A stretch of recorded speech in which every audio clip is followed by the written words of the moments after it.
8 out of every 10 employees are experiencing it.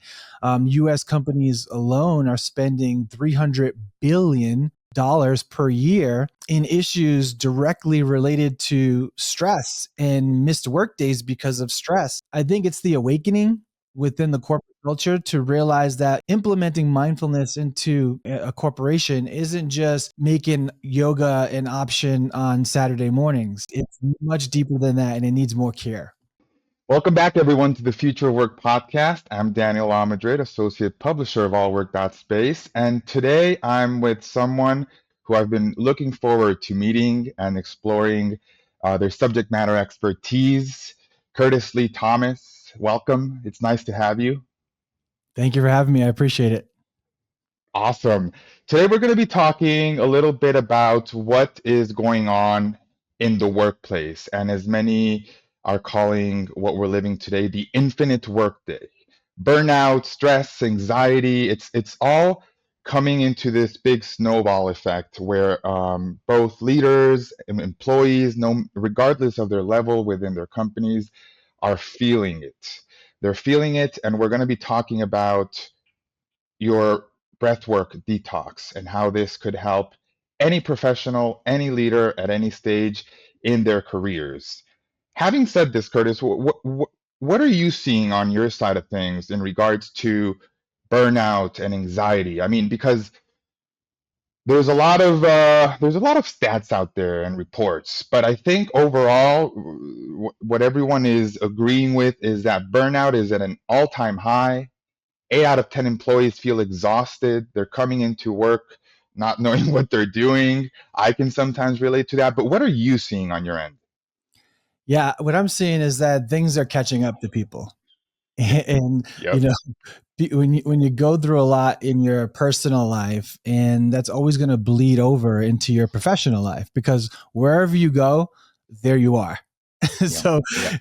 it's gonna follow you, and I think it's catching up because the world went through a lot with the whole COVID situation, and then people's personal lives, and then the workforce has changed as well, and then now companies are downsizing with less employees, but now they're getting more responsibilities and more burdens, and burdens lead to burnout. Yep. And the issue is that upper management is not, and they're part of it as well, but they're not realizing how significant of an issue it is and the money it's costing them by not helping their employees manage their stress. Yeah. And you know there's a saying that goes, men lie, women lie, numbers don't. And that's the reason Good why point. these are pretty outrageous. 8 out of every 10 employees are experiencing it. US companies alone are spending $300 billion per year in issues directly related to stress and missed work days because of stress. So I think it's the awakening within the Yeah. corporate culture to realize that, implementing mindfulness into, a corporation isn't just, you know, making yoga an option on Saturday mornings. Yeah. It's much deeper than that, and it needs more care.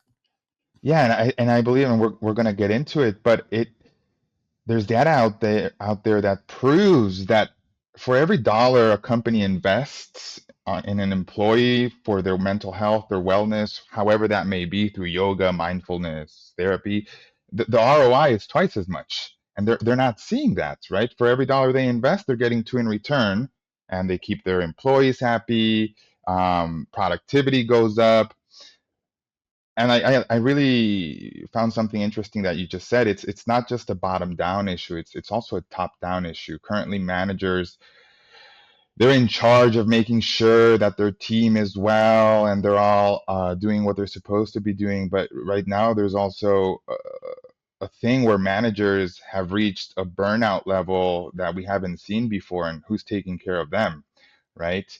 And something that you propose, and you've worked with Fortune 500 companies, including NASA, is something called the Breathwork Detox. And it sort of talks about how one can find peace and tranquility within their own breath. And I'm curious to find out what this breathwork detox is. Tell me a little bit more about that.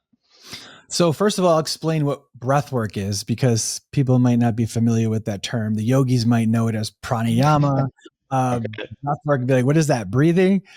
Breath work is an umbrella term, like yoga. There's many forms of yoga, Kundalini, yin yoga. So there's many forms of breath work. And what I specialize in, and I teach, train, and certify people to go out there and lead this particular modality that I created, is breathwork detox.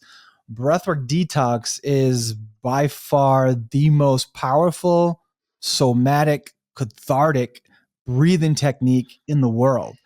So you're going to get more results than any other breathing technique with this particular technique, breathwork detox.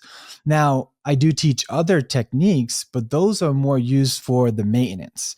And what I Okay. mean by that is that there's so much stored stress and trauma that people hold on to, and trying to get rid of that with like a simple nose breathing is like trying to clean your car with a toothbrush. So, how I like to give you the analogy, breath work is like cleaning your car with a power washer, right? It's the deep clean that you need in the Okay. very beginning. And then once you get all that stuff out of you, well, then now you can go to the maintenance, which is the toothbrush and the fine Okay. tune. And that's my method of approach. Okay. Okay. I mean, it makes sense. And you've implemented and worked with athletes, NASA, Fortune 500 teams. What do they all have in common when it comes to stress? And then I want to touch on a little bit on what you mean about trauma. But what do Yep. all these people, companies have in common when it comes to stress? Yeah. So what I think, the bottom line is we're dealing with people, and it doesn't matter what company or corporation that they're in. They're people at the end of the day, and people they're human. They have issues. They have problems. They have stress. We are far more alike than we are different. And what I learned about the different companies is that working with a more right-brained company like Nike is different than working with a very left-brain company like NASA. Yeah. So I'm more careful with my words because when I go into companies like NASA or the Capital Group, which is a huge financial institution, they're very left brain. They're very analytical, logical. They want to see the science. They want to see the facts. So when you start talking about, trauma and, naughties in the system and energy, they're like, what's this guy talking about? Right. Yeah. So I really dial in and pay attention to how I communicate what I do to these different organizations. But at the end of the day, they're all humans and they all carry the same, emotions, the same issues. It's like we're all just living out our human experiences and in different vessels with different circumstances, but we're all experiencing the same exact emotions. Yeah. So that's how I work with them. And the bottom line is I truly believe we're far more alike than we are different. Yeah. I mean, kudos on that because I mean, what you just said rings true. And I believe a lot of companies, like you said, might think that this sort of stuff is very hippy dippy, if you will. I've heard that a lot. But I think we're at a time and a place in the world, in the universe, in our lives when we got to seek alternatives to feel better. And I think one of the best things that's happening right now is the entry, if you will, of Gen Z into the workplace. They're redefining what work is. They are more prone to adapt and implement these types of strategies. And I'm really hoping and looking forward to seeing how Gen Z continues reinventing the workplace. You talked a little bit about trauma. What do you mean? Is this trauma that employees bring into the workplace from their homes? Is it trauma that initiates within the workplace? I mean, how, Yeah. what kind of trauma is it, and how are people carrying it around within the workplace or in their lives? So trauma is a bit of a kind of big scary word, and someone would be like, "Well, I don't have trauma. I just have stress." But like, Yeah, not thinking you don't have trauma probably means you have more of it than you're consciously aware of. And it's like trying to swim in the ocean without getting wet. It's like okay, you're gonna. But how? Let me explain what that is, because our definition of trauma and our definition of pain changes as we get older. So for Hmm. instance, we were younger, we were kids.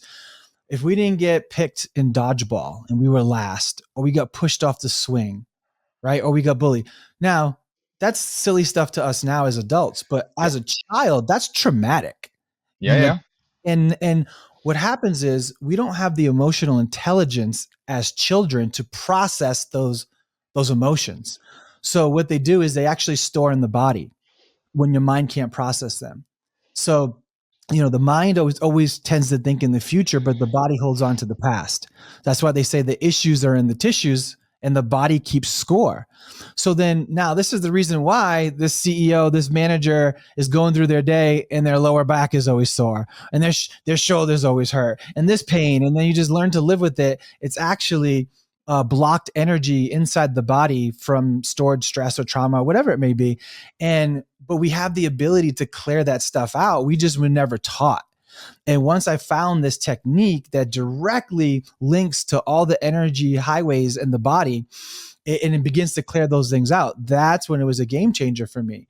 Because people have, you heard of blood clots, Yeah. and you have a blood clot, you can have a heart attack and you can die. Well, no one's talking about energy clots. And Yeah. how does energy clots affect us? Well, it's responsible for your fatigue. It's responsible for your burnout. It's responsible for your foggy mind and thinking. So when we clear that energy out of the system, all of a sudden you turn back online. And and I think that is what people need to understand. If I was to give an analogy, we have blood in our bodies, right? And we know that gets distributed through veins and arteries because anatomically you can cut it open, you can see it. Yeah. Now, how does energy flow through the body? And people don't understand that. But most people, even science, will agree that humans are made up of more energy than matter. And Hmm. we all believe in energy, no matter what you want to call it. So if we all believe in this thing from, Western to Eastern medicine, well, how does it get distributed? Just like the blood goes through the veins. Well, it gets distributed through this very intricate energy system in our body called our nadis. There's 72,000 energetic highways in our body where the energy flows through. And if they get blocked or something gets stuck in there, because what's emotions? Energy in motion. And when that gets stuck, just like a river is, has this water flowing. And if something hits there, now what does it have to do? It has to go in another direction. And when your energy starts to go in another direction it's not supposed to, it wreaks havoc on your nervous system, makes you feel uncomfortable in your own body. You feel Yeah. anxiety, you feel all these, weird emotions. And that's my biggest discovery from, over a decade of trying to figure out this life thing. Yeah. And what do you think? Because employees, some are working remotely, some are working in the office, some hybrid. Do you believe that it's up to an employee to figure all these things out for their own sake, for their own good as professionals and continue to grow? Or is it sort of a shared responsibility between employees and leadership? Who who should be looking out for these things? And if leaders, whether that be shared or not, what should leaders be looking out for as red flags or warning signs for their employees to either identify that there's trauma, a specific employee has trauma, or that the team is burnt out? What are your thoughts on that? Yeah. So my thoughts on that is leaders are supposed to lead, and leaders bring to their people what's in their best interest. Yep. And I think it is up to the leaders. But I will also say this, as far as the people, the employees, that thing that happened to you in the past may have not been your fault, but your healing is your responsibility. So it is their responsibility to realize when they need to, take care of themselves, right? Self Yeah. love and self care is not selfish. And I think the employees need to. So I think the employees need to demand this. I think it goes bottom up, top down, because when the employees are show the demand and there's enough demand, the corporations will give the supply. And, and those leaders, that's why for me personally, I like working with, C-suite executives and leaders, because if I can change their perspective on mindfulness and mental health and they have a shift, well, now they want to bring it to everyone Yeah. and bring it to the people they love and their family and then their employees. And that's where I've had the most success. I'll give you an example. I did an event at the Capital Group. Now, for those who don't know who the Capital Group is, they manage 2.4 trillion in assets, so AUM. Now, I did an event, 150 C-level executives, and at the end, this guy was kind of waiting in line to speak to me. He came up to me and he said, "Hey, I was one of the people who was very skeptical to bring you here." And I was like, "Oh, okay." And he's like, and he put out his hand. He says, "But I need to shake your hand because you just made me a believer." And then he walked away. Come to find out, I was the co-chair of the entire, huge Oh, wow. organization. And they invited me to go teach their Hong Kong office. And, that's when you impact the leaders, Yeah. that's when I see things really move the needle. Yeah. And it's funny that you mentioned this because I don't know. I mean, I might be closed-minded or left-minded, like you say. I tend to be skeptical about things through my own fault. And through joining podcast episodes with people like you, I am starting to think more outside the box. It's something that we need to talk about and explore further, which is why I'm really excited about this episode. I hope we get the word out on how alternative solutions can be helping both leaders, employees, and the workforce overall. In this story that you mentioned, do you consider yourself a healer? Do people consider you a healer?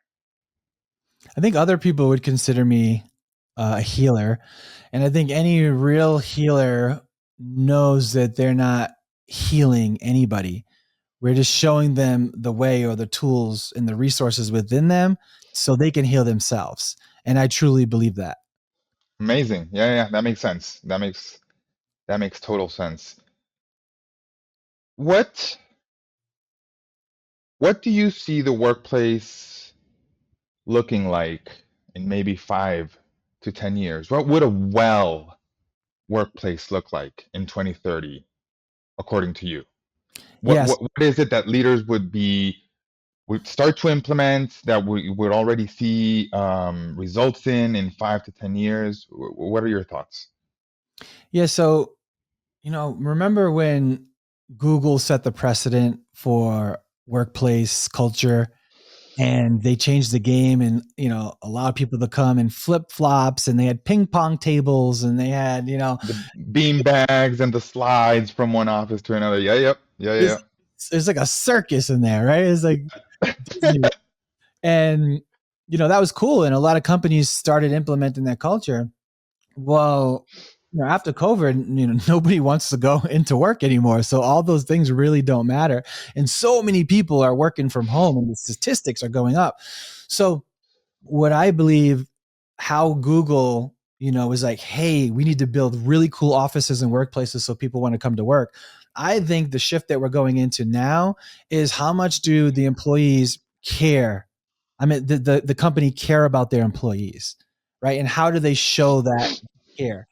And I think by implementing mindfulness and realizing that it's not just hustle, hustle, hustle, yeah. and it's really giving them the tools and the resources for real mental health, real mindfulness, and watching them dial in. And I see a lot of studies and statistics where companies will be measuring the HRV, which is the heart rate variability, which is said to be the one main indicator if you're going to measure any one thing on someone to see if they have good health or not. It would be HRV. So we're Okay. implementing some technology with that as well, so we can go into corporations and show quantifiable results. And I think that's what it's going to be about. It's going to be about, mental health and actually caring about the employees' well-being. So well-being packages are going to skyrocket. And it's already Yeah. happened even behind the scenes when we Yeah. got paid by NASA paid us through their health provider. And never before was I ever paid through like Blue Cross. And I was Yeah. like, oh, this is new. Like I got paid by Blue Cross to do this corporate event, and it wasn't cheap. So Yeah. I saw that change is happening behind the scenes. So that's going to be a big deal when these insurance companies start recognizing, what it is that we do. Yeah, and I think you're totally right. And there's data that proves it. Companies now seem to be investing more on the mental health and well-being of their employees. And the well-being industry is skyrocketing, billions, trillions, Mhm. if that. And I'm really looking forward to seeing that future that you envision. I do think that's somewhere we're gonna get, hopefully sooner rather than later. Um, I I was wondering if, yeah, sorry, go ahead. wanted to interject. It's inevitable. It's not an option. It has to happen because people are going to start burning out left and right, and they're going to leave those companies who are great and paying them well, and they're going to go somewhere else where somebody who actually cares about their well-being. And I see it right now. There's people in corporate rooms. I just hired one girl. She was making 450,000 a year, took a tremendous pay cut because she wants to be a part of the vision of what we're doing. And there's so many people like that. There's nurses that burned out that I go and certified that are teaching breathwork full time now. Coaches, trainers, like it's inevitable. They have to do it. It's just a matter of who's going to be the leader of the movement, like Google was back in the day. That's amazing. Yes, and I think ping pong tables and all these types of things, employees right now are seeing right through that. That's not something they want, especially now that more and more companies are mandating return to office and trying to convince employees that they'll have bean bags and focus rooms and this and that. They don't Yeah. care. We can all be playing ping pong and still be burnt out, right? Yeah. It's the healing from within that people, companies mostly need to focus on right now. And I Yeah. And think that company retreats will skyrocket too. That's going to be a really big thing. company retreats. I hope so. I hope so. Um, do you think we could take our listeners through a little mini reset, something they can do within their workspace, either if they're working from home or at the office, at their desk, at their commute? Is that something you think we could do together right now?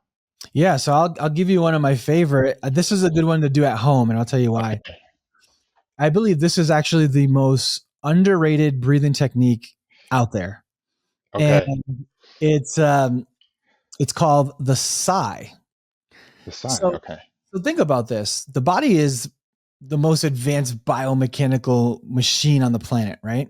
Hmm. And what does the body do when it's has all this pent up stress and pain and tension?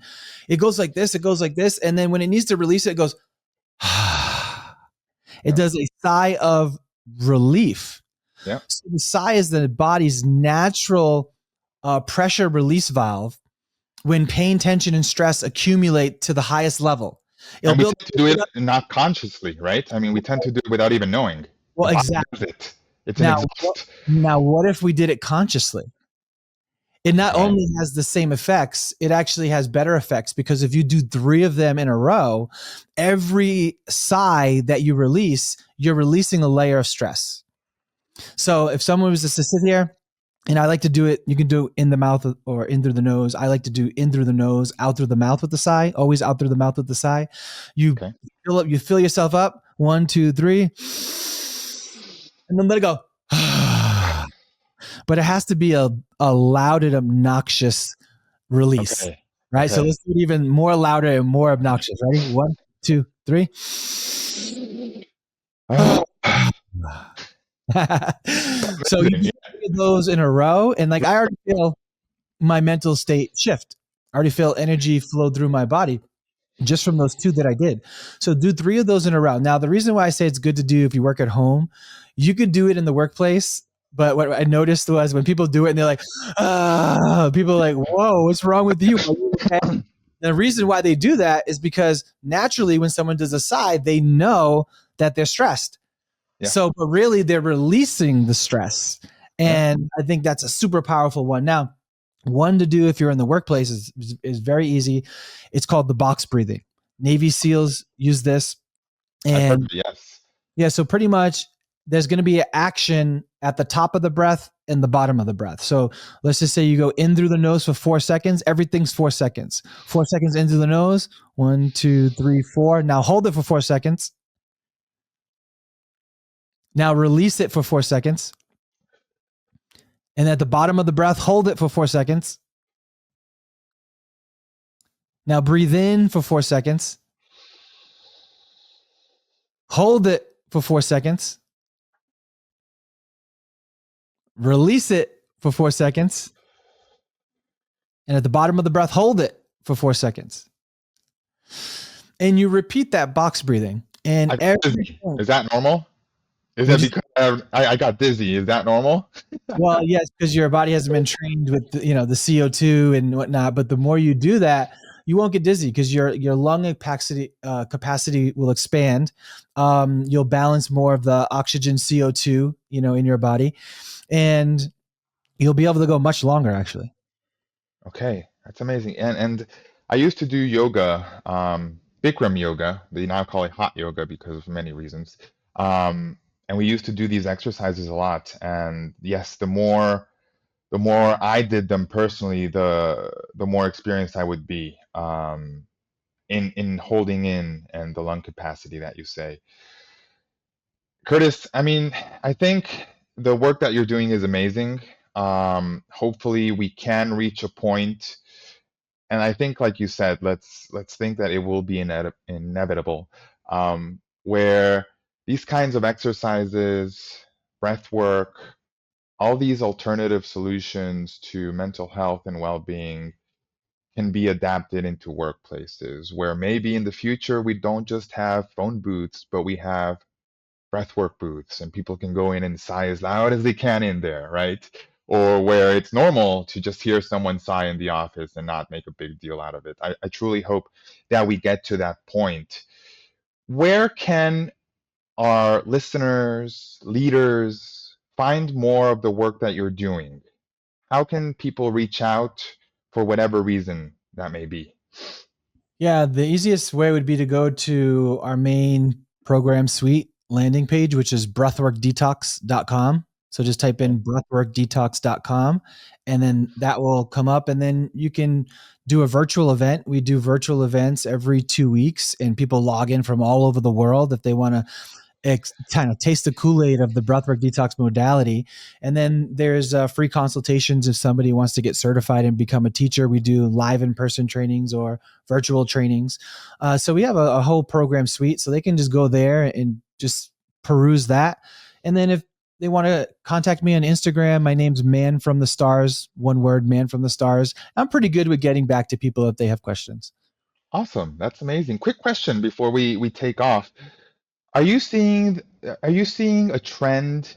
Have you identified a trend in regards to either regions or countries that are more open to adapting breathwork exercises, for example? Is this happening more in the US?